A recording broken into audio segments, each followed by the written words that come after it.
Si nos quedamos en Amán, todavía no nos vamos a mover, ¿no?, de esta ciudad primera en el sentido de importancia del país, tenemos sobre todo la Acrópolis, si me permiten la expresión. Tenemos la ciudad fortificada, la ciudadela, el mundo primigenio del Amán antiguo, de esa Filadelfia griega, ¿no?, de esa Rapatamón, de los amonitas. Siempre la Acrópolis, siempre la ciudadela suele estar en un terreno elevado, si es que hay terrenos elevados en el lugar, ¿no?, para poder ver al enemigo desde lejos una vez que esté llegando. Efectivamente, montañas no faltan en Ammán, están rodeados por todos sitios, y una de ellas, Jabal al-Qala, tiene sobre ella las ruinas de la ciudadela. Estas son las ruinas que vemos, solamente quedan unas pocas columnas del templo de Hércules, que se levantó en el siglo II. Ahora veremos por qué ese boom, esa explosión de construcción en el siglo II después de Cristo, en lo que hoy es Jordania.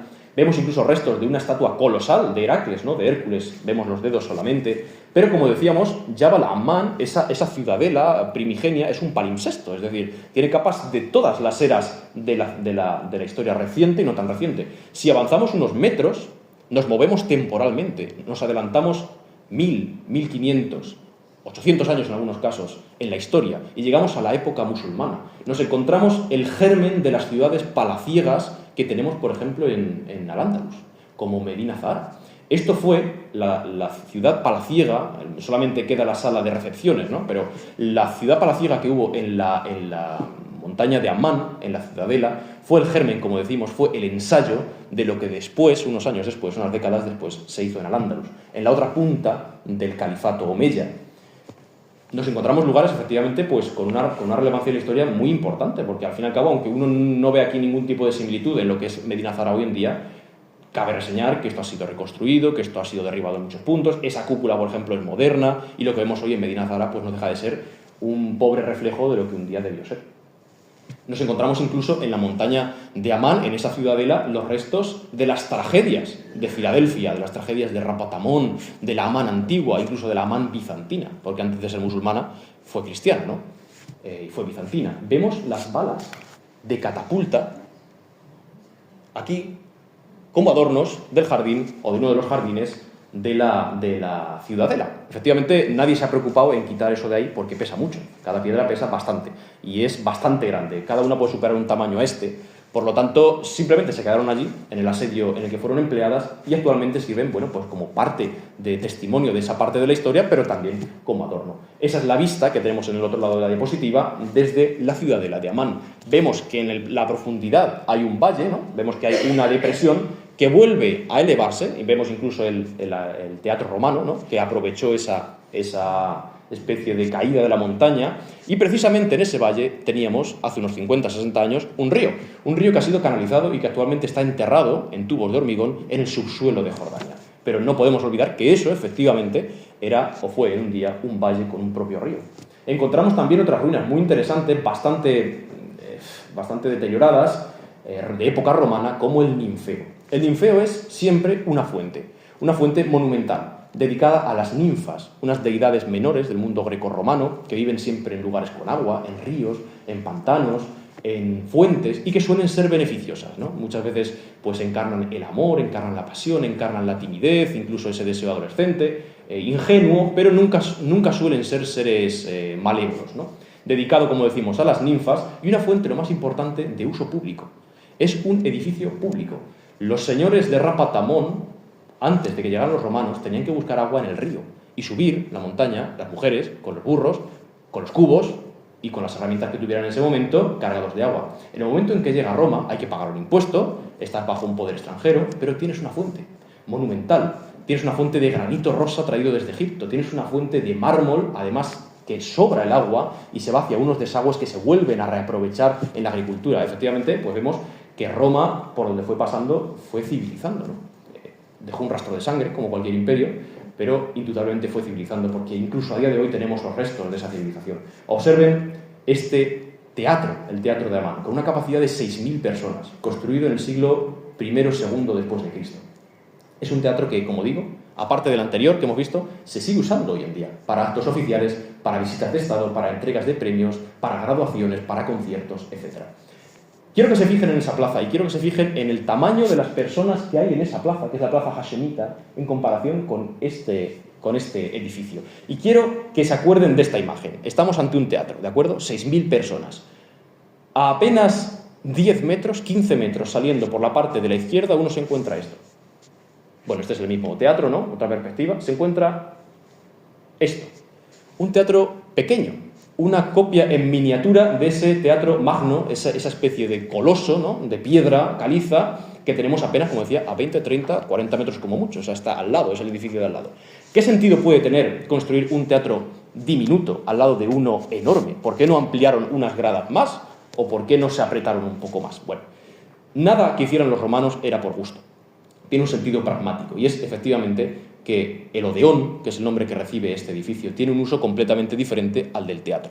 En el teatro se daba cita el populacho, el vulgo, que iba a ver los espectáculos pues, que le conmovían, ¿no? No había lucha de gladiadores, esto es un teatro, no es un coliseo, pero bueno, había tragedias y había comedias que le gustaba a la gente de a pie, ¿no?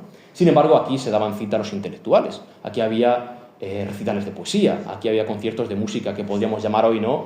Perdónenme el anacronismo, clásica, aquí había debates, aquí había reuniones de esa especie de consejo de gobierno de la ciudad, ¿no? Antigua, de Filadelfia, de Amán.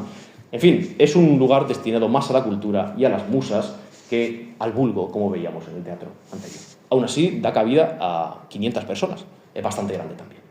Si nos desplazamos hacia el norte, ¿no? Si tienen ustedes ese mapa en la cabeza, desértico casi todo, y el Valle del Jordán hacia el oeste, si nos desplazamos hacia el norte, nos vamos a encontrar desierto, indefectiblemente, ¿no? Por todos sitios, hacia donde vayamos. Vamos a encontrarnos unas ciudades, se llaman Al-Mafraq y se llaman Rehab. Al-Mafraq es la comarca y una ciudad, ¿no? Y además tenemos Rehab dentro de esa comarca. Bueno, esto es irrelevante. Rehab es un lugar increíble. Y me dirán ustedes, ¿qué es lo increíble? ¿No? Porque yo solamente veo una casa, que podría ser perfectamente una cuadra, podría serlo, y es lo que yo pensé cuando la vi, pero cuando, ignorante de mí, obviamente, pero cuando me explicó el hermano de mi amiga Rahaf, que me llevaba en su coche, ¿no? En ese momento me explicó ante lo que estaba, quedé absolutamente fascinado. Voy a pasarle algunas fotos para que ustedes comprendan la poca relevancia en lo físico que tiene esto y la relevancia histórica que conlleva. Otro de esos edificios es esto, ¿no? Que se encuentra uno en mitad de un pedregal, en mitad del desierto jordano, desierto sirio. Otro es este, que he cortado la fotografía para que se vea más bonito, pero todo lo que había por delante de la puerta era basura, ¿no? Y bolsas de plástico y desechos y demás. Otro es, por ejemplo, este, y no tengo más, sí, tengo otras fotografías como estas, por ejemplo, que, si me permite wifi, que se puede ver cómo es por dentro del edificio. Es decir, un edificio completamente apuntalado, abandonado y en riesgo de serio derrumbe, ¿no? Sin embargo, esto que tenemos ante nosotros es probablemente la iglesia más antigua de la humanidad. Data del siglo I, obviamente, y data de entre los años 30 y 70. A Jesús lo crucifican en el año 30. Por lo tanto, tenemos una iglesia que es de seguidores inmediatos de Jesús. El edificio que vemos aquí obviamente está reconstruido, pero data del siglo II, aún así es tremendamente antiguo. Sin embargo, en 2008, hace muy pocos años, se descubrió en el subsuelo de este edificio una cueva. En la cueva había un ábside, o sea, había una estructura redondeada con bancos de piedra tallada, había una estructura semejante a un altar y había cerámica que se dató, como hemos dicho, de entre el año 30 y el año 70, y había sobre todo un mosaico. Y el mosaico decía en griego, a los 70 amados por Cristo. Si nos remontamos a los evangelios, en un momento dado Jesús envía a 70 o 72, varía a veces, ¿no?, discípulos para que vayan por delante de él a las ciudades que él va a ir a predicar, ¿no?, para que vayan allanando el camino.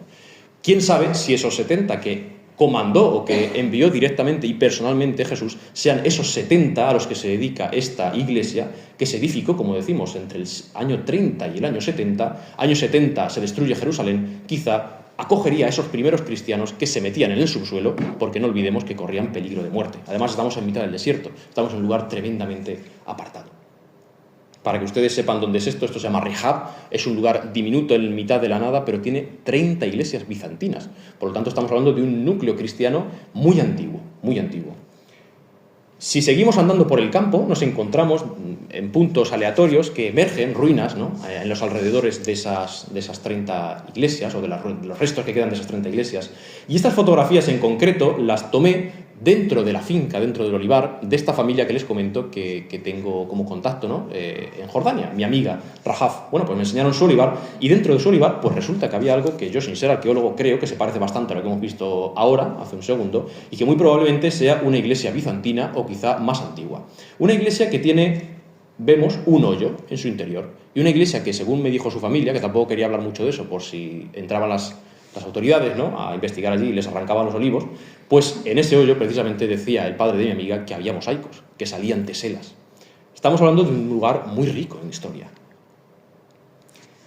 Vamos a saltar a otra ciudad. Es una ciudad también de renombre bíblico, ¿no? Gerasa, Jerash, actualmente en árabe. Jerash tiene una serie de restos únicos de época romana, únicos en el mundo. Se le llama la Pompeya de Oriente, porque está prácticamente intacta. Tiene el cardo, tiene el decumano, tiene varios cardos y varios decumanos, o sea, las calles de una ciudad romana típica, ¿no? Pero todo lo que vemos es del siglo I-II. Es el momento en el que Roma se anexiona el reino de los nabateos. Los nabateos eran los que gobernaban, los que reinaban. Petra era su capital. Cuando Roma se anexiona ese reino, ¿no?, y lo llama Arabia, la provincia de Arabia, Arabia Pétrea, Arabia Félix estará más al sur, Arabia Pétrea, en ese momento empieza a invertir en construcción.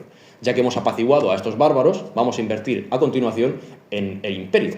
Y efectivamente, toda esa ciudad de Gerasa actualmente que vemos cuando vamos, y ese arco, por ejemplo, esa puerta de Adriano, que también tiene una inscripción dedicada a Trajano, que fue el que conquistó efectivamente a los nabateos, es, como decíamos, del siglo II después de Cristo.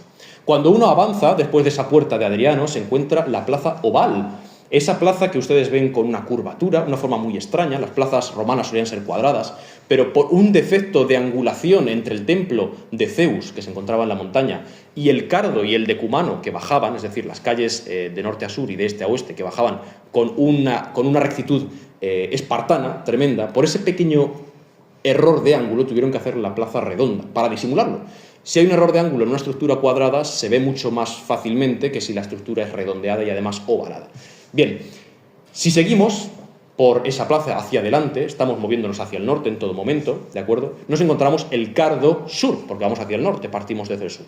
Este es el Cardo Sur, es la parte más antigua de la Gerasa que aún queda en pie. Aún tiene columnas jónicas, vemos también corintias, más hacia adelante se vuelve todo mucho más rico. Y según vamos avanzando, que yo avancé en práctica soledad, ¿no?, por la tensión que había en ese momento en los países de alrededor. Pero bueno, a la gente le daba miedo ir a Jordania por lo que me dijeron, ¿no?, los propios que estaban allí. Bueno, pues mi familia me ha dicho que, ¿cómo vas a Jordania? Bueno, Jordania es un país muy estable y aunque tenga un vecino en guerra, eso no le preocupa ni tiene ninguna relación con el país.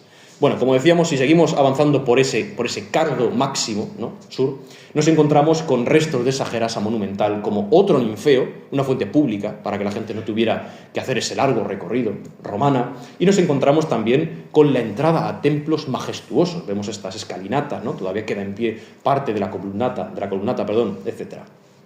Si seguimos avanzando, nos encontramos en las uniones entre cardo y decumano, es decir, en el crucero de las dos cruces, valga la redundancia, de las dos calles, nos encontramos un cruce, una rotonda. Eso que ustedes ven por dentro es redondo y está pensado para que cuando los carros que pasan del cardo al decumano se crucen, no se estrellen. Hacían una circunvalación por dentro, o se paraban, hacían un ceda al paso, y seguían hacia el cardo o el decumano. Es decir, todo está inventado desde hace mucho tiempo. En este caso, esta estructura se llama tetrapilón, ¿no?, porque tiene 4 pilones, tetrapilón, y este es el tetrapilón norte. Hay 2. El sur está completamente destruido y este es el norte. Sin embargo, yo quiero que se fijen en una cosa, en una baldosa extraña que tenemos aquí. Tenemos baldosas cuadrangulares y de repente tenemos un círculo. Eso no es una baldosa, eso es una alcantarilla. Es una alcantarilla de época romana. Estamos en una ciudad con alcantarillado. Tenemos una ciudad con lugar para evacuación de líquidos, tanto por parte de las fuentes como por parte de las casas. Es decir, tenemos un grado de avance tecnológico en esta ciudad romana en concreto asombroso. Incluso las tapas de las alcantarillas podemos ver que están decoradas y tienen 4 delfines que se unen en el pico, en cuyos ojos entra el agua que sobra de esa fuente pública, regalo de la magnánima Roma, en este caso más bien a las mujeres, ¿no?, de Gerasa. Calles interminables, de columnatas intactas prácticamente. Este es el decumano, en este caso. Vemos al fondo el tetrapilón norte que hemos visto, esa rotonda, ¿no? Porque usted imagínese un carro que viene de Arabia trayendo incienso, ¿no?, un carro de los que van rápido, quiero decir, que además tiene urgencia en llegar, y va, por ejemplo, a Cesarea Marítima, ¿no? Está en el actual Israel. Tiene que ir a un ritmo bastante rápido, por lo tanto, si había un accidente, el accidente era igual de mortal que hoy en día con un coche. Estas estructuras se crean precisamente para evitar eso. La vista de de Gerasa desde la parte alta es impresionante. Vemos la plaza oval, aquella de la que hemos estado hablando, vemos el cardo hacia adelante y los decúmanos que hay a los lados. Otro teatro también encontramos en Gerasa, completamente en perfectas condiciones de uso, ¿no? Y de conservación. Encontramos restos de templos. También es un templo que me recordaba mucho a mí al templo de Claudio Marcelo, que está completamente reedificado, pero es el mismo estilo de templo. Además, este es un poco más tardío, el nuestro es un poco anterior, pero sigue la misma estructura, ¿no? Tiene el mismo número de columnas por lado y efectivamente es un templo de más o menos la misma época. Otra perspectiva de ese magno teatro, en este caso es el Teatro Mayor, el Teatro Sur, tenemos dos, el Teatro Norte y el Teatro Sur. Y una cosa más que me gustaría enseñarles, que es insignificante, ¿no? La gente pues no para ahí cuando pasa al lado, porque además no te indican nada, pero son las tumbas de Gerasa. Las tumbas de la necrópolis romana. Si esta ciudad hemos dicho que tenía un eco, ¿no?, bíblico, esto en concreto lo tiene más. Hay un pasaje que yo se lo he traído aquí y me gustaría leérselo, que se desenvuelve o se desarrolla en Gerasa, en el que Jesús cruza el lago, entra en territorio pagano, porque esto no es tierra judía, esto es territorio de los romanos, ¿no?, de los paganos, y se encuentra a un señor que nos dice el Evangelio que está endemoniado, ¿no? Vamos a leer a ver qué pasa en esas mismas tumbas que ustedes están viendo. Llegaron Jesús y sus apóstoles a la otra orilla del mar, a la región de los Gerasenos, Gerasa. Y en cuanto Jesús bajó de la barca, le salió al encuentro de entre los sepulcros, esas necrópolis, ¿no?, hundidas, cavadas en la roca, un hombre poseído por un espíritu impuro. Vivía en los sepulcros y nadie podía ya sujetarlo ni siquiera con cadenas. Muchas veces lo habían sujetado con grilletes y con cadenas, pero él había roto las cadenas y destrozado los grilletes, y nadie tenía fuerza para dominarlo. Día y noche andaba entre los sepulcros y por los montes gritando e hiriéndose con piedras. Al ver a Jesús de lejos, corrió y se postró ante él y gritó con gran voz: «¿Qué tienes conmigo, Jesús, Hijo del Dios Altísimo? Te conjuro, por Dios, no me atormentes». Pues Jesús le decía: «Espíritu inmundo, sal de este hombre». Y él le preguntó: «¿Cómo te llamas?». Y el hombre respondió a su vez: «Mi nombre es Legión, porque somos muchos». Bueno, este episodio, ¿no?, del Evangelio está ambientado en este lugar, en esas tumbas, en esos sepulcros que no son como los modernos a ras de tierra, sino que son aún más tenebrosos, son agujeros cavados en la roca en mitad de un campo yermo, en el que lo único que encontramos actualmente pues es la roca tallada y restos de omnipresente basura, por desgracia. Madaba, tenemos también una ciudad muy interesante, cristiana. Jordania es un país con una minoría cristiana muy pequeña, pero la parte de cristianos que existe en Jordania, en buena medida está en Madaba. Esta ciudad cuenta con una de las colecciones de mosaicos bizantinos más impresionantes, ¿no? Y especialmente uno, el mosaico del mapa. ¿Por qué es relevante este mosaico que vemos aquí y aquí en mayor detalle? Porque en griego, obviamente estamos en época bizantina, ¿no? Estamos entre los siglos segundo, tercero, más bien, quinto, antes de la llegada del Islam, o sea, estamos entre dos y tres siglos concretos, ¿no? Este mosaico recoge en griego la localización de los santos lugares de Tierra Santa, ¿no? En ese momento no había frontera del Jordán, quiero decir, había fronteras, obviamente, pero estaba todo mucho más diluido, ¿no?, que las fronteras actuales, y los peregrinos que pasaban por lo que hoy en día es Jordania pasaban a Israel sin ningún problema, a lo que hoy en día es Israel, y viceversa, y subían y bajaban más o menos por donde querían, ¿no?, los peregrinos. Pues efectivamente, gracias a ese mosaico hemos podido identificar que ya en época bizantina, en el siglo tercero, cuarto, quinto después de Cristo, esos lugares que hoy se veneran y a los que hay peregrinaciones ya se veneraban, y más o menos por la ubicación que se pone en el mapa estaban en el mismo lugar. Por lo tanto, se da un testimonio de la verdad, ¿no?, de esos lugares, verdad arqueológica, por lo menos. Otro lugar que la gente suele visitar también, pero la gente que tiene una especialidad, pues una especial sensibilidad en el asunto de la fe, ¿no?, porque no hay grandes restos arqueológicos, es Magtas. Magtas es un lugar apartado. Uno tiene que hacer varias horas en transporte público, que es al fin y al cabo un coche grande, ¿no?, que va parando por todos sitios y uno ya acaba harto de ir en coche, pero bueno, al final llega a esa especie de desierto vacío, a esa abadía, y después de pagar un precio que no es demasiado alto, entra en una zona militar, entra a apenas unos metros de la frontera con Israel. ¿Por qué? ¿Qué es esto? ¿Qué se encuentra en la orilla precisamente del río Jordán? Pues Arqueológicamente, la verdad es que hay bastante consenso en que es un lugar real, o sea, no es algo solamente en el mundo de la fe, sino que es algo arqueológicamente comprobado.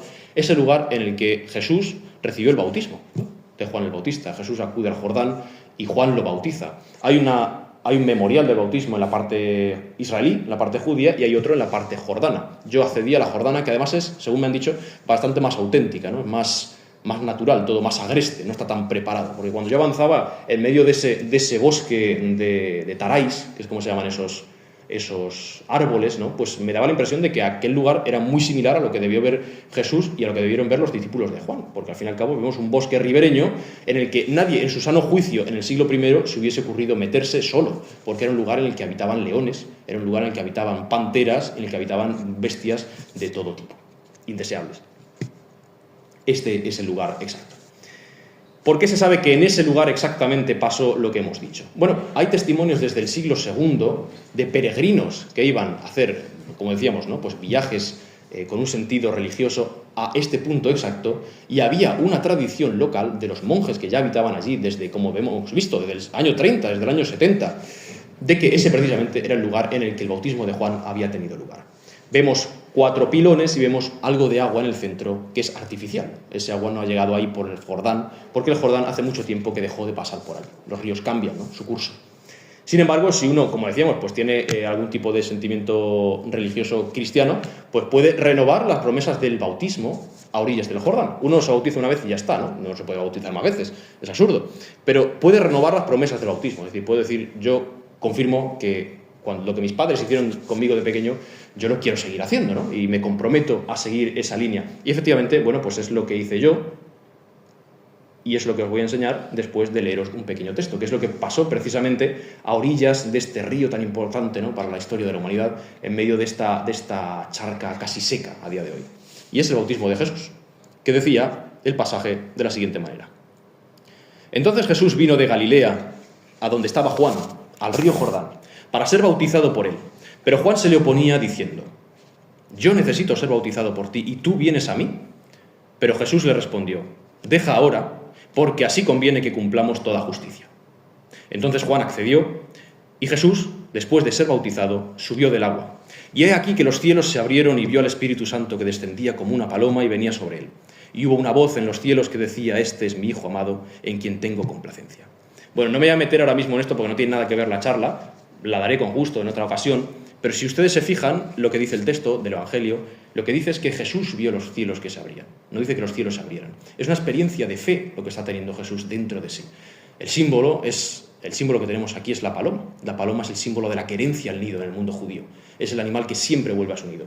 Es, en definitiva, lo que quiere transmitir, en este caso el evangelista, ¿no?, que tenemos aquí, es que el hogar de la esencia de Dios, que es amor puro, y el más depurado es Jesús, es esa paloma que ha sido alejada del nido, esa humanidad en la que no se encuentra el amor, no se encuentra la compasión ni el perdón, y vuelve al lugar que le pertenece, que es el corazón de Jesús. Es una experiencia de fe. Y bueno, pues como le decía, es el lugar en el que yo pues recibí la renovación de esas promesas del bautismo, pues para mí fue un momento muy, muy especial, ¿no?, con el agua del Jordán, a orillas del Jordán, a apenas unos metros de ese lugar histórico. A unos metros de la Israel actual, ¿no?, con la bandera bicolor ondeando. También encontramos otros lugares sumamente interesantes como el monte Nebo.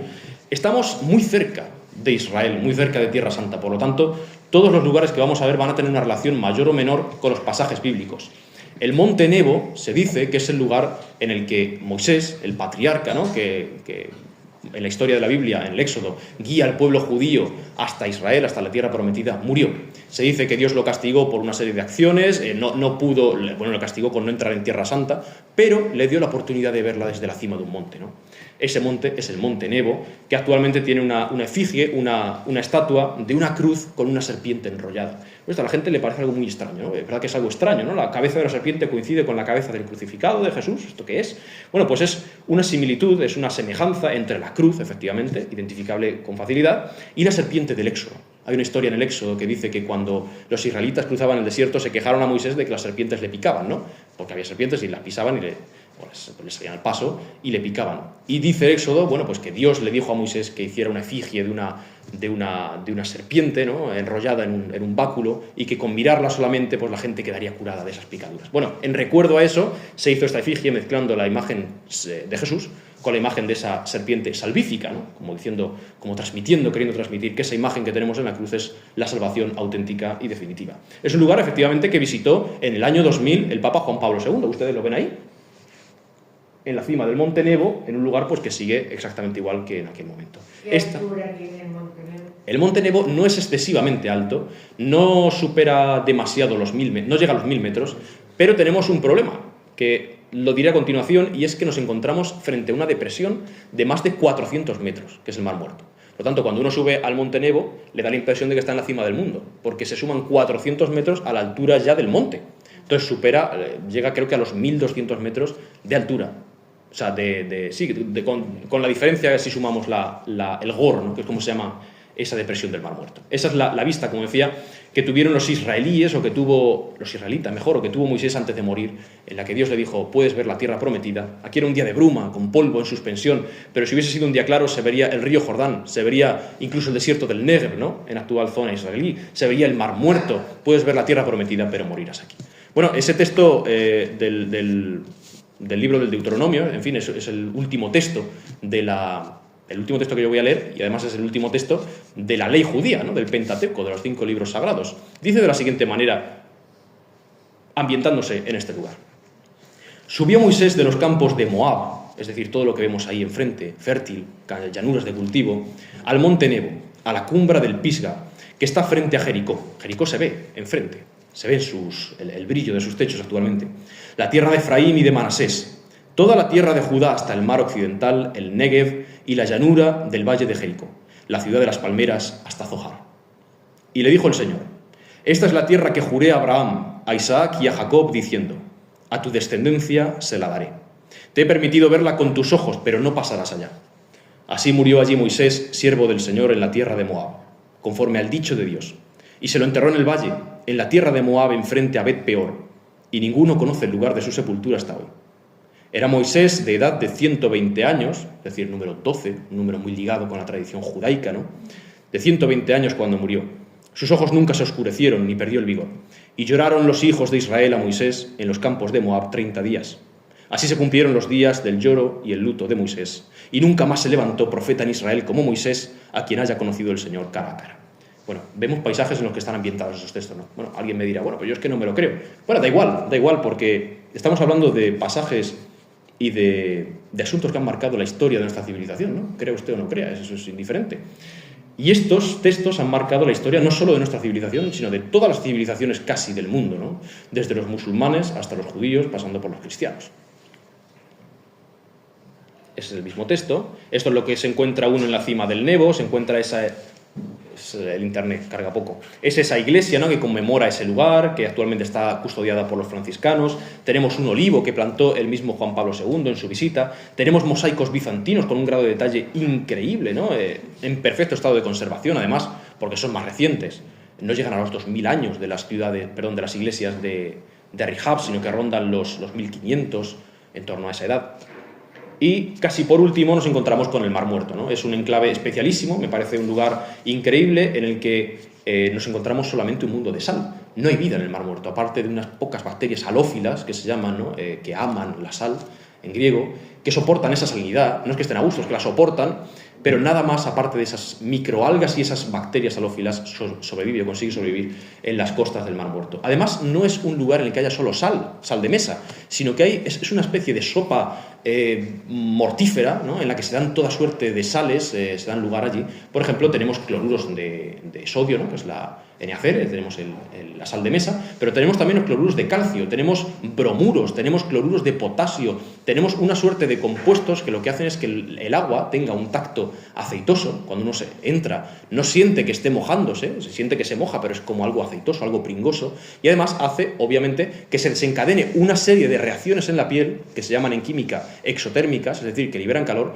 y que hacen que si uno está más de media hora dentro del agua del Mar Muerto, pues empieza a arder, no es que empiece a arder literalmente, pero empieza a quemarle la piel, ¿no? Además de que se le seca, empieza a quemarle verdaderamente la piel por la acción de esos compuestos. La orilla del Mar Muerto no es tierra, es sal, son costras de sal en las que los dromedarios dejan sus huellas, como vemos aquí, en la pura sal. Costas de sal, costas blancas,